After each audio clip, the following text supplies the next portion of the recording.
Hey Tayris, how are you?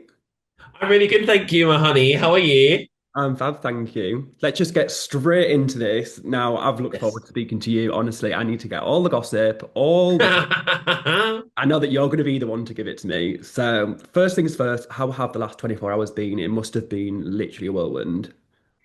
Honestly, though, yeah, it's been like wild, but really nice. I think Mhm. because obviously, spoiler, I knew I was eliminated back in February, so I think I've had so long to kind of sit on it and I think prepare myself for the worst case scenario. And I Mhm. was like, okay, I'm gonna watch this episode. They're gonna hate my runway. They're gonna make my roast. Every single joke is gonna be a flop. And then watching it back, I was actually fine, which is fine. Like, it's honestly fine. Yeah, it's been really nice. I think I've had so much outpouring of love and support, which I'm very grateful for, and it does wonders for healing a broken heart.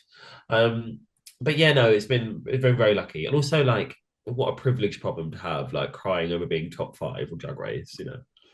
Absolutely. And speaking of reaction there, the fans this season have literally been obsessed with you. I think you've really kind of just took everything as it's come. Like you put so much out on socials as well. How has Yeah. it like been adjusting to being a Ru girl? Me love it. Me love it. I think yeah, like I guess maybe to me, I started drag 8 years ago, but as soon as Drag Race UK was announced, I knew I'd want to do it someday. And I didn't apply for the first few seasons because I was like, oh, let me actually work on my craft a bit. But yeah, like it's been like really everything I could have asked for. I think that the fans have been like so kind. It's like the fan art, the messages, like, everything. And especially because I came away from the experience of season 7 like with a lot of self-doubt admittedly, and I just don't ever think I really managed to like break through to the judges sometimes. So I was a little bit concerned that it would maybe resonate with the fans in the same way, but they've been so good for like rallying behind me and like championing me. And yeah, like I just feel fantastic. Like I love being a Ru girl. Also the fee, lovely. But yeah, like it just feels like the universe has been very kind to me this year.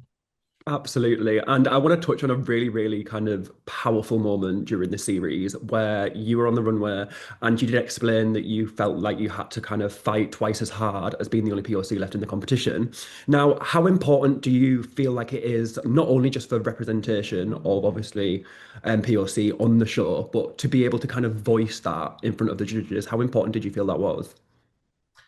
I think that something I'm very proud about myself for on the show is that I'd argue of the 12 contestants, my portrayal on the show is maybe the widest array of like a fleshed out complex human being. I Mhm. think that you saw like so many emotional like peaks and valleys in me. You saw so much into my backstory, and that's really also not a testament to how much I was willing to show, but also thank you so much to the BBC and to the production and What a Wonder for really kind of making that all happen because it had to facilitate the space where I have the capacity to be on open and honest and vulnerable. Yep. I think anyone who knows me in the real world will always tell you I'm very hard on my sleeve, and I think I'm a very good communicator. And I can't, because I'm just very much in the mindset of like you have to prioritize your personal peace, Mhm. and I can't have my needs met if I don't communicate them. Do you know what I mean?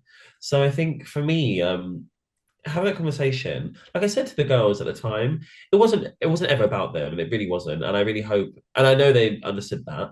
I was like, I'm just kind of deconstructing some things because going into the show, I had so much I wanted to represent, so much I wanted to portray, and and also even just within my experiences as a black person, what does it mean to be mixed Black British? What does it mean to be part of a walking ballroom? What does it mean? There are so many like nuances to that I was like, and also again combating that idea of like sometimes the fans. I'm so lucky because they've been so kind to me. I think again I really prepared myself. They could say the worst kind of things to me, and it really just kind of hasn't happened. But I was like, okay, there were so many things I was psychologically picking apart while I was there. Mhm. And again, like, even I knew I was putting myself in a vulnerable position having that conversation. Because like, even though I think it was necessary, I think back to like, the time like for instance the Vixen versus Aquaria and stuff like that on the US season. And I was like, oh, I have to be really what I think I'm really good at. And what I think has always been a blessing of mine is I have like such an affinity for words and like the way I speak is that I know even though I'm a mumbler and I run my mouth, I was like, I know that I have like such a succinct idea of how to convey how I feel. So I was like, let me just have this moment to be like, okay, I'm really sorry. This is kind of what's been going on in the backbone of my mind. And because all I do is if I don't externalize it, I internalize it and it chips away at me. And so I was again like I knew in that moment there was no negative in sharing that because I get to communicate myself to the judges. I get to share how I feel with my sisters. I get to directly talk to someone like RuPaul, who's also another like queer man of color. I'm Mhm. like, because again, as much as I'm saying this is how I feel, I'm also asking her, you've had so much success in this industry. How what do you recommend I do to process this in this moment, Mhm. which I really got from her. And also, yeah, like listen, if I can educate or I can empower or we can start conversations.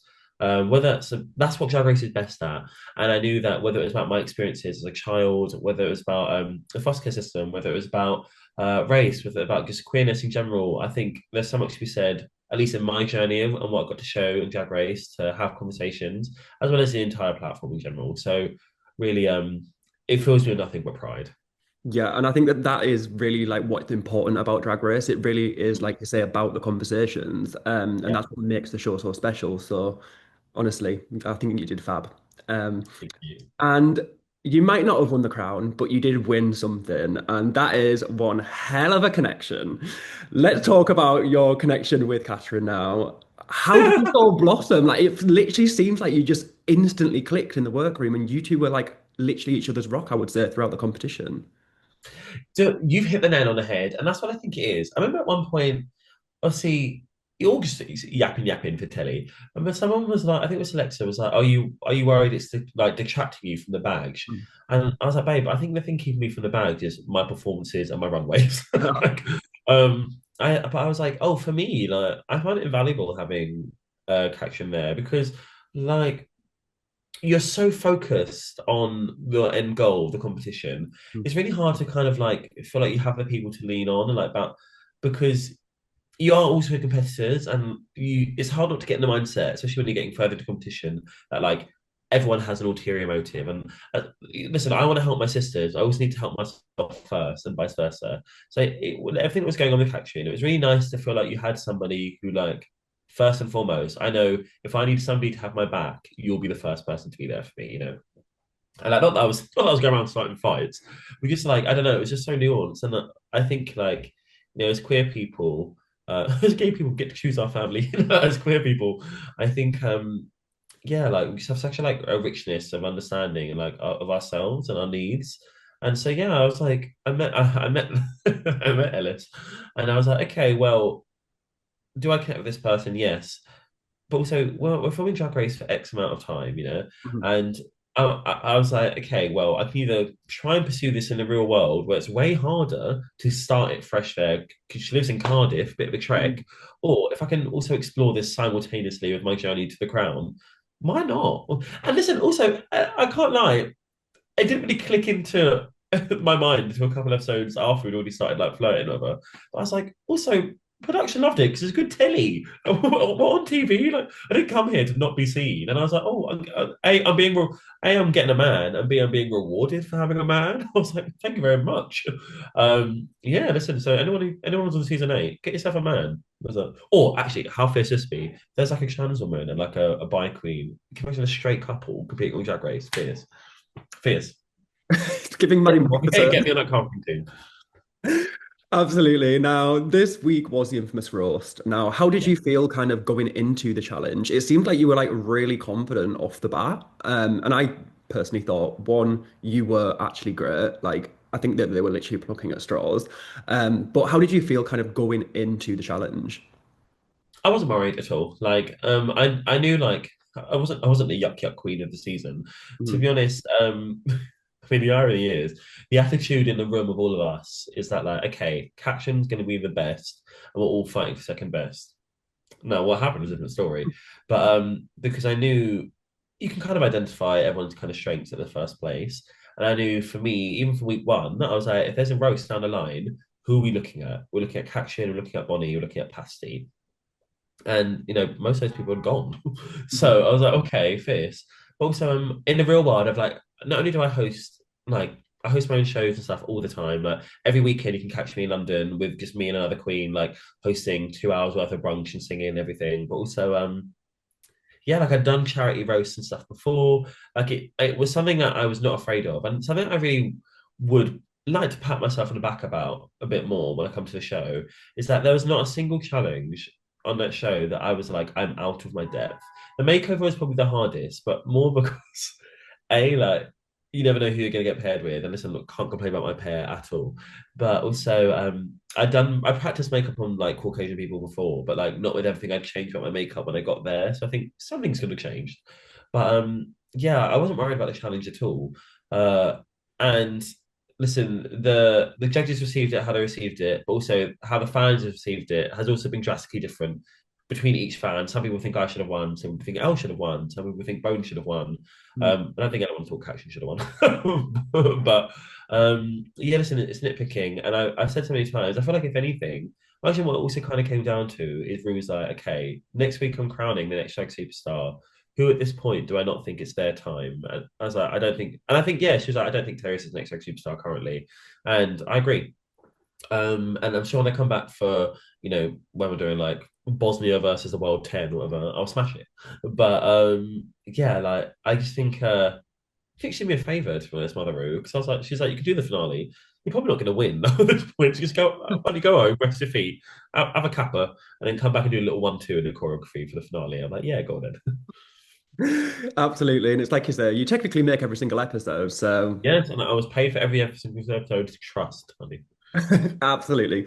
Now, after the infamous roast challenge, you ended in the bottom with your lover, your sister. Are we allowed to say sister? Is that incest? Who knows?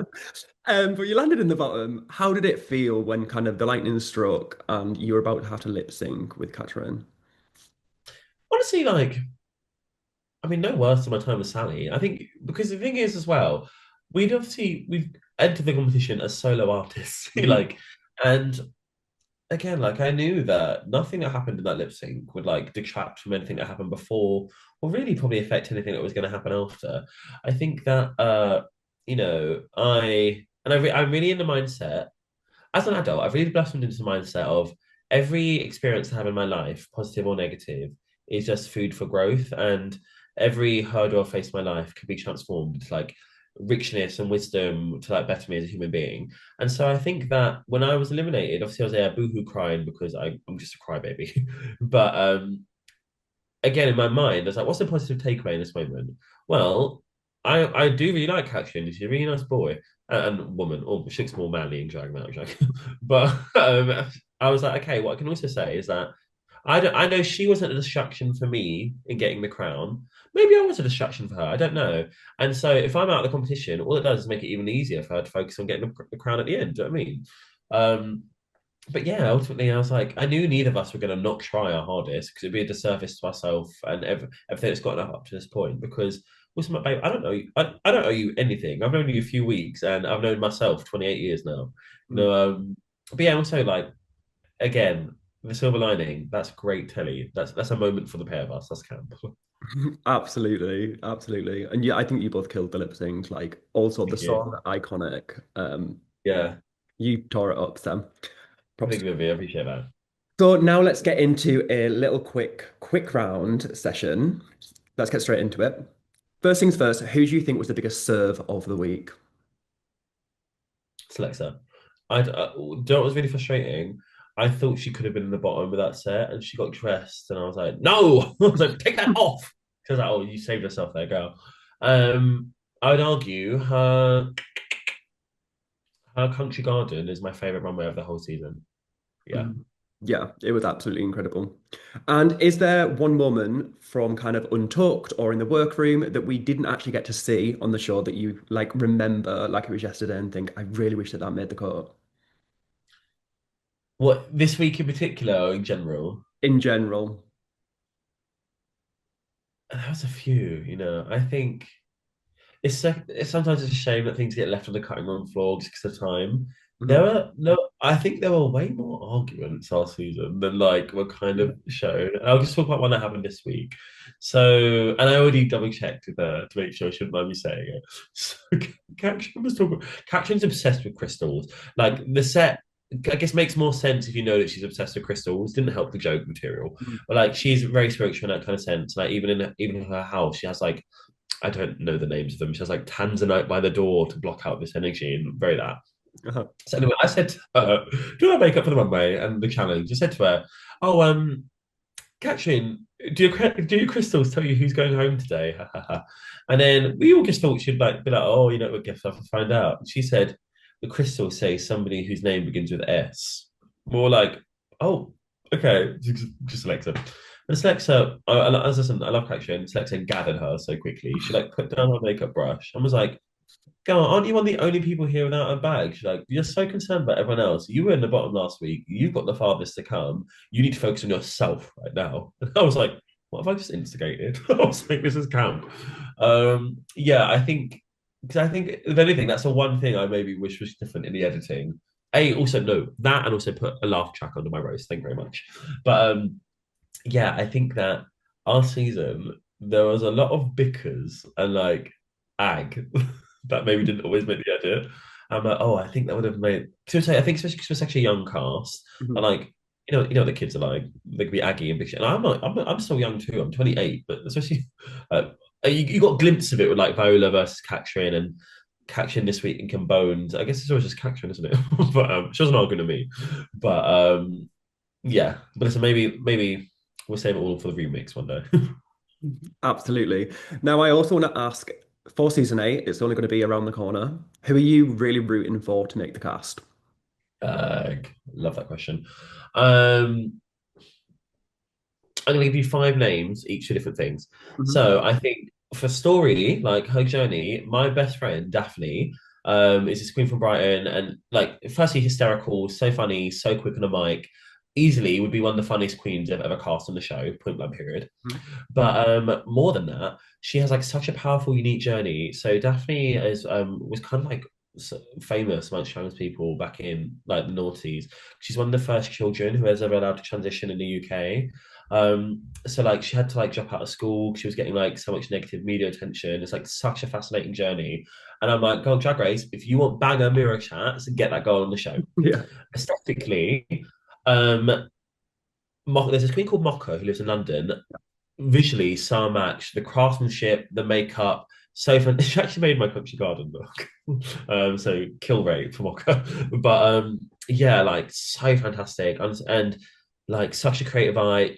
There's really not a queen on Drag Race UK. She kind of has the same thing as Sally Trademark, where like there's really not a queen on Drag Race UK who's remotely matched her in like their sense of aesthetic, which is like to me as a viewer would be so exciting. Um, if I want just fierce drag, I hate to admit it, like my favorite drag queen, local drag queen by far, her name's LaBelle. I just eat, and I've known her for years because I grew up in Eastbourne, Yeah. she grew up in Hastings. Like, I just buy what she's selling. Like, I just live. It's just, she looks like she's on estrogen. Like, she's just so fierce to me, and I hate it. I hate that I'm a fangirl. But I literally messaged her the other day. She did the TikTok awards in Bones and Flesh, and I Mm, screen recorded a part of it and sent it to her. I was like, girl, I've been watching this clip like it's like I'm addicted, girl. Like it's yeah. caffeine. She was like, "Thank you." Yeah, I also would love to see Inga Rock. She's like a really fabulous designer. This trans woman, so stylish. She keeps going viral at the minute. She's got this number with these wings, and she's Jade Thirlwall approved multiple Oh, yeah. times. She also made like a. She's also got. She's probably like a whiz with 3D printing. Mhm. She made my like jaw that I wore on the show and stuff. And she'd have like some really unique fashion POVs that we haven't really seen. And yeah, also I can name you like 50 Brighton artists who all deserve it. But yeah, if I'm yeah, those are my four picks for now. Fab. They were all fab and as well obsessed with the LaBelle video, like literally had it on repeat to the point where I had to like How I scream. do it, yeah. I like so it wasn't Had to even the main screen record she's it and be happy to like, do now because she knows and I said to her, I was like, oh, I hate that I bum lick you because that's cringy. It's cringe to like bum lick another girl like that. But I was like, listen, LaBelle, I'm just buying what you're selling. And she's in the wig, the album was listen, I could be here all day looking for actually. It was her doing they're doing gnarly, and I was like, oh anyway, in fab. LaBelle we trust, yeah. Yeah. And the final question now, what is next for you? Now, I know that you're going to be on tour, let's be real. Like, we're going to see you here, there, and everywhere. But what else would you like to do now that you've come off the wrist? Listen, a wise woman who also sometimes hosts your podcast told me if there's a fee, there's me, and I will be taking that on the road. No, honestly, yeah, I'm like really doing it all. So I'm releasing music at the start of next year, which I'll be moving out very soon. I am about to start in the West End with Yshee actually, in a podcast. No, not in a podcast, sorry, in a pantomime. We're doing Snow White. And I'm playing Snow White, of course, because my skin is fair as snow. Featuring Why She Black as of a mirror. I can't wait to do that. I'm doing Butlins with my queer POC collective, The Chocolate Box, for the Don't Tell Mama Weekender. I'm going to Oslo, going to Lithuania. I've got some really fabulous projects in the books that I can't talk about because of NDA purposes, which I hate. I hate like it feels very like 2015 YouTuber, but can't tell you get like a Marcus Butler or something. But yeah, I just think that I've really done the most. Some other way she's saying it the most with the least. I've really taken every opportunity from this Drag Race platform experience that I can. And if there's a stage and a spotlight, you will see me on it. Absolutely, absolutely. And do you have a message for why she couldn't even turn up to say hello to you because she's here, there, and everywhere? But what's your message for her now? Oh, she says, I know she's hungover. I know what she's like. Also, she's getting the back of my hand next time I see her at rehearsals. Also, Mhm. I don't, all I'll say, listen, between you and I, next time you see why she, ask her to show you the Apple video, and Okay. I'll leave that to you too. I absolutely will. Well, thank you so much for meeting up with me today. It's been absolutely lovely chatting to you, and I'll see you soon. I'll probably see you at Panto, to be honest. Yeah, I'll see you then, honey. Thank you so much, Gorge. Have a good day. Lovely speaking to you. Right, bye.